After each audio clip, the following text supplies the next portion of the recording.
péché. Muitike mukatale, mutakuwa munafanya Parce zambi. que vous n'y pouvez rien. Amwezi weza jikataza. Le fait de commettre un péché, Ile kufanya zambi, Branham dit cela est venu par notre naissance dans ce corps de péché. ndugu Branham anasema ile ilikuya kwa kuzalika Il kwetu dit mwa mwili ya nous n'y zambi. pouvons rien. Si hatuwezi weza Nous jikataza, allons forcément le faire. tutaifanya tu. Mais Lakini chaque jour, kila siku vous commettrez des péchés. mutakuwa munafanya tu zambi. Mais pas volontairement. Lakini sasa haiko pona nko. Ça veut dire nous, notre volonté sera de ne pas faire les péchés. Sie mapenzi yetu itakuwa tusifanye zambi. Mais comme nous sommes mis dans un corps de péché, Lakini vile tuko mkimwili kia zambi, ce corps va toujours nous pousser à faire des péchés. hiki kimwili kitakuwa natusukuma saa yote tufanye Mais Branham zambi. dit cela ne sera pas volontairement. Mungu anasema haitakuwa nafanyika kwa makusudi. Maintenant, frère Branham, Sasa ndugu Branham, c'est quoi un péché? zambi njo nini?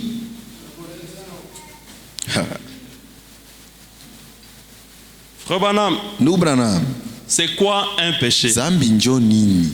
Le vendredi, nous avons vu Siku ya tano tuliona que le péché se définit comme amartema à grec.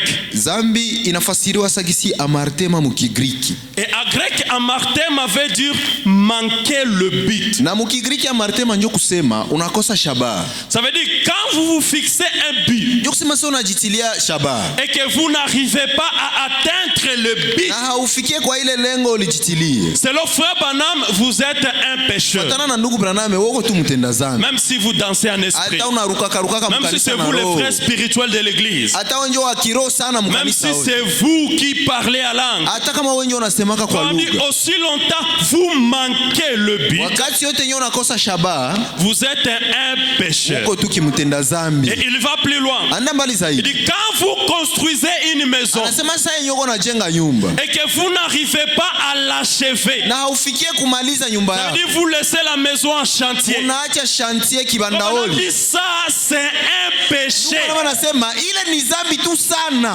Vous construisez, Uko najenga mais vous n'arrivez pas au finissage. lakini haumalizishe kazi. C'est un Ni péché zambi tu sana. parce que vous manquez le but. Wewe unakosa shabaha Oh ulianza. frère, je n'ai pas l'argent. Oh ndugu mimi Oh sina frère, le franga. contrat est fini. Oh kazi Ça, isha ce n'est pas le problème. ile habituone. Le problème est vous avez manqué le but. Shida wewe ulikosa shabaha yako. Ça veut dire s'il arrivait que nous trouvons une parcelle Ndio kusema kama vinaweza fikia unauza ka et kiwanja. que nous commençons à construire Salem Na Tabernacle tunaanza jenga maskani ya Salem. et que par hasard, voilà, on se limite seulement à un chantier Na kwa bahati mubaya hatumalizishe et kazi. qu'il y a seulement des bâches derrière la chair. Tiatia sasa vimahema huku nyuma ya mimbari. Même si nous avons fourni d'efforts, Ndugu Branham anasema hata kama tulijiuaua yetu quand nous ne yote. sommes pas arrivés au but Wa- sur lequel nous nous sommes fixés, Wakati yote hatufikie kulengo yenye tulijipatia. même si nous sommes l'église la plus spirituelle, Hata kama shinjo kanisa ya kiroho nous kushinda zote. serons des pécheurs. Uko vikundi ya batenda zambi.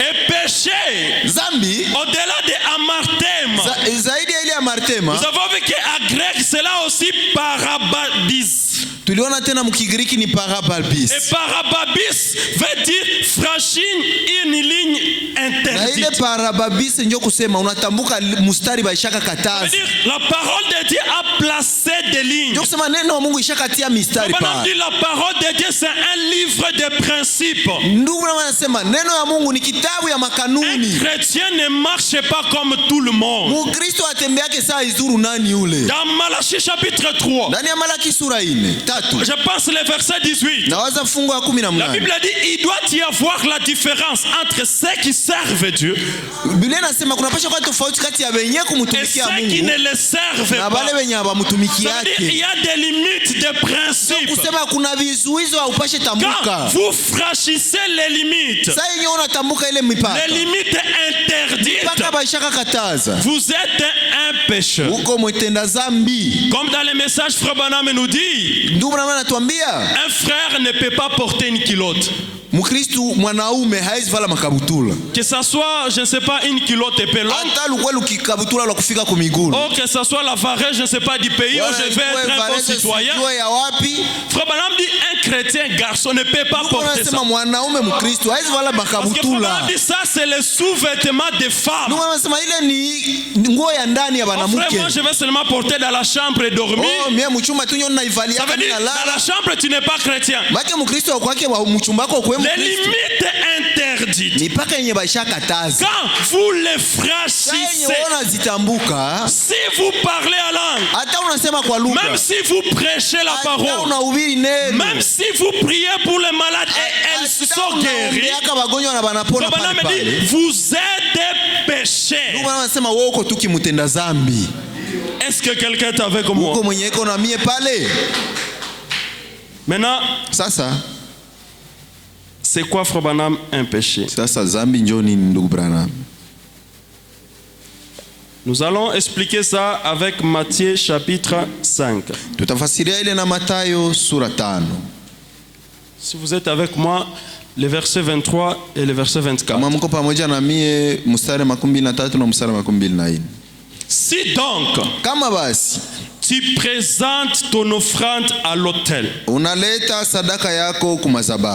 que là tu te souviens que ton frère a quelque chose contre toi, c'est ça un péché. Quelqu'un, il a quelque chose contre toi. Ça s'appelle péché. Nous allons essayer de définir ça avec beaucoup de termes. Parce que péché, Frère Branham dit refuser de pardonner.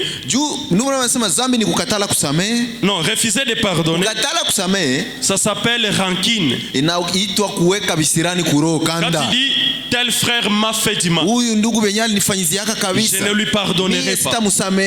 Même s'il a mené le pasteur chez moi à la maison, même s'il venait avec Frère Branham, il les ressuscitait de la tombe, je ne lui pardonnerai pas. Frère Branham dit ça s'appelle rancune. Et c'est ça un péché. La Bible dit dans Matthieu 5, si donc tu présentes ton offrande à l'autel, et que là tu te souviens que ton frère a quelque chose contre toi. Le verset 24, laisse là ton offrande devant l'autel, et va d'abord te réconcilier avec ton frère, et viens présenter ton offrande. Oh frère, il m'a fait du mal. J'entends que lui vienne me demander pardon. Frère Branham dit quand il y a quelque chose qui ne marche pas entre vous deux, à cette même minute, le ciel est fermé pour vous deux. Même si tu vas aller chanter, présenter les offrandes, c'est chanter, c'est venir à l'église, c'est prêcher l'évangile, c'est donner ce que nous appelons offrande dans les paniers. Maintenant, si tu veux faire ça et que tu te rappelles, ça veut dire la notion du péché touche aussi sur notre conscience. Il y a des gens, ils peuvent te faire du mal et il n'a pas la conscience qu'il t'a fait du mal. Mais si toi tu es conscient qu'il t'a fait du mal, c'est là que la Bible dit dans Galates chapitre 6, le verset 1, la Bible dit, si il y a quelqu'un qui a été pris dans l'erreur au milieu de vous qui êtes spirituels, redressez-les avec douceur. Ça veut dire c'est quelqu'un qui est spirituel. spirituel qui est appelé à aller vers son frère. Le frère Jacques me fait du mal. Je ne vais pas attendre que lui vienne. Si je suis spirituel, même si c'est lui qui m'a fait du mal, nous sommes des agneaux. L'agneau n'a pas de droits. Nous sommes appelés à demander pardon même si c'est lui qui nous a fait du mal. Parce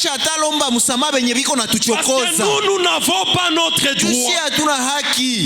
Comme nous sommes spirituels, nous sommes appelés à faire le premier pas. Parce que si nous on ne fait pas ça, Dieu n'est pas dans notre histoire. Avant que tu présentes ton offrande à Dieu, ta conscience doit d'abord jouer. Est-ce qu'il n'y a pas quelqu'un dans l'église que je ne salue plus? Parce qu'un jour il m'avait fait du mal et j'ai décidé que je ne le saluerai plus. Nous sommes dans une même église. Quand nous venons à l'église, c'est pour être meilleur. C'est pour être des bons citoyens. C'est pour être des bonnes personnes. Mais curieusement, c'est à l'église où nous trouvons encore des gens. Tel frère ne salue pas tel frère. Telle sœur ne salue plus telle sœur. Et la même sœur, elle vient à l'autel. La même sœur vient chanter. Le même frère vient prêcher. Alors que la Bible dit, si tu as quelque chose contre ton frère, arrête l'offrande. Ça veut dire le sacrifice d'abord est arrêté. Le sacrifice est mis à pause. Va tout d'abord. La Bible dit, ne dit pas va d'abord. Va tout d'abord. Ça veut dire quelque chose ne marche pas entre moi et le frère Aristide. Et qu'il se retrouve que le pasteur m'a classé pour prêcher. Je ne vais pas me dire voilà, je vais prendre quelques citations. Je vais venir lire au peuple de Dieu. Frère Branham me dit, même si je faisais cela, vous serez bénis. Parce que la parole de Dieu, Frère Branham a dit, même si cela est prêché par un hypocrite, Dieu ne viendra pas confirmer l'hypocrite, mais il viendra confirmer sa parole. Mais le problème entre l'hypocrite et Dieu va rester là. Quand je suis classé pour prêcher, je dois me dire, est-ce qu'il n'y a pas un ça ne va pas entre moi et tel frère? Avant que je ne présente cette offrande de la prédication, la Bible me dit, va tout d'abord. Et c'est là, le vendredi, nous avons vu que les serviteurs de Dieu ne sont pas des anges. Branham nous a dit que même les vrais serviteurs de Dieu commettra des péchés. Est-ce que nous sommes là? Mais la meilleure des choses, je vais lire cela dans la prédication Hébreux chapitre 7, le paragraphe 80. Et la raison pour laquelle vous avez tant de difficultés, c'est parce que vous ne suivez pas les principes de la Bible. Si nous avons des difficultés, Branham dit la première chose, c'est le principe de la Bible. Que dit la Bible quand mon frère pêche contre moi? Est-ce que je dois aller parler au pasteur? Frère Branham me dit non, monsieur. Il dit quand quelqu'un pêche contre moi, il y a la notion de la confidentialité. La Bible dit dans Matthieu chapitre 18, je passe le verset 15. Si ton frère pêche contre toi, va vers lui et que cette affaire soit traitée entre toi et lui seul.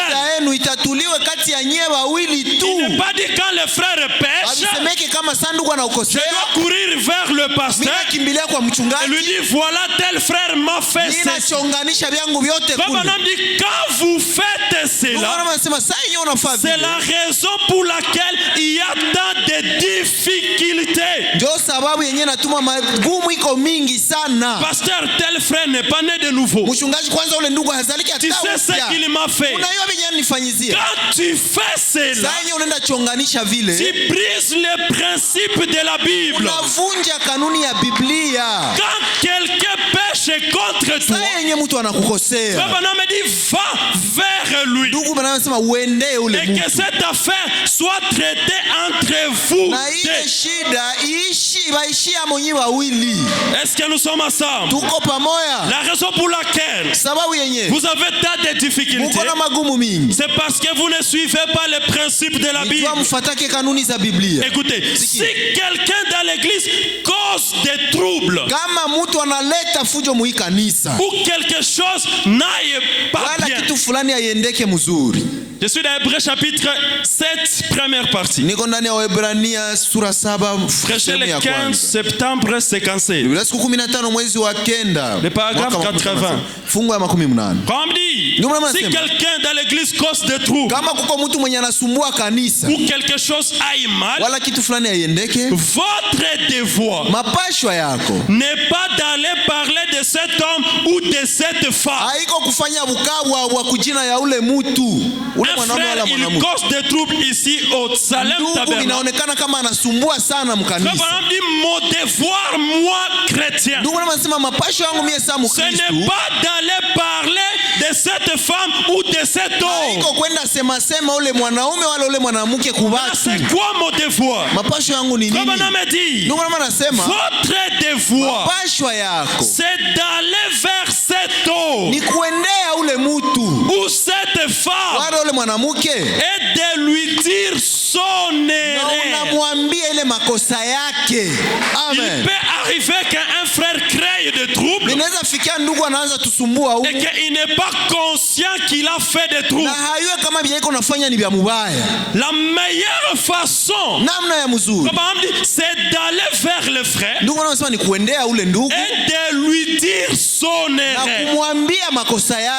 Et non aller prendre le diacre et dire voilà, j'ai trouvé tel frère, il a fait telle chose. Allez vers celui-là et dis-lui son erreur. Dans ses rangées du côté de Christ, du côté de Jésus. Paragraphe 130. C'est prêché le 1er juin 62. Le paragraphe 130, Frère Branham dit, il arrive plusieurs fois qu'un ministre commette une faute. Pas une seule fois. Je n'encourage pas les ministres de faire les fautes. Branham me dit, nous n'y pouvons rien. Ça peut arriver que peut-être je prêche, je lis seulement Frère Branham et ça fait du mal à quelqu'un. Frère me dit c'est inévitable. Ça peut arriver que tu salues un pasteur Shalom frère et ça lui fait du mal. Il trouve que tu lui manques de respect.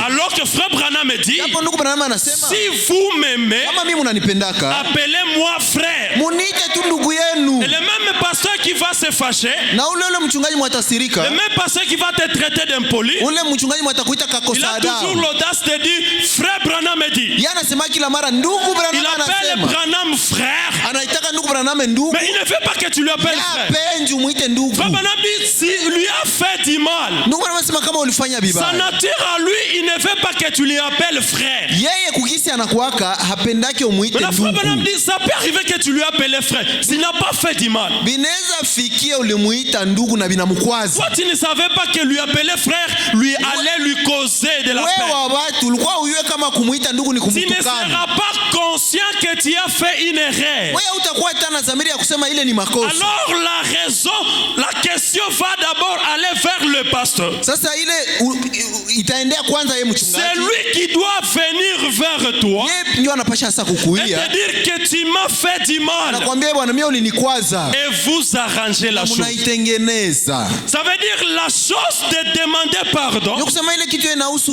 kulomba msamaha. Cela est donné aux deux côtés. Ile inapaniwa ngambo mbili. Il peut y arriver que nous faisons du mal sans le savoir. Inaweza fikia tunafanya makosa bila kujua. Il peut y arriver que nous commettons des erreurs sans le savoir. Inaweza fikia tunafanya makosa bila kujua. Le frère Branham dit notre manière. Ndugu Branham anasema namna yetu ne doit pas aller de parler de ça. Haiwezi hasa kuwa kwenda bitangaza. Tu me fais du mal, moi le frère Trésor. Mimi tu ndugu Trésor unanikosea hapa. Et le jour je vais monter la chair. Siku ndapandaka hapa kumimbari. C'est là que je vais cogner cette histoire. Sababu kitu wewe tu ndio ndahubiria. Frère Branham dit la chair n'est pas un règlement de compte. Branham anasema mimbari haiko juu ya kulipishana bisasi. Tu me fais du mal. Unanikosea. Ce n'est pas parce que je monte la chair que je vais venir cogner. Haiko juu sasa juu mimi napanda kumimbari mimi naanza kusema sema. Ne pas en parler.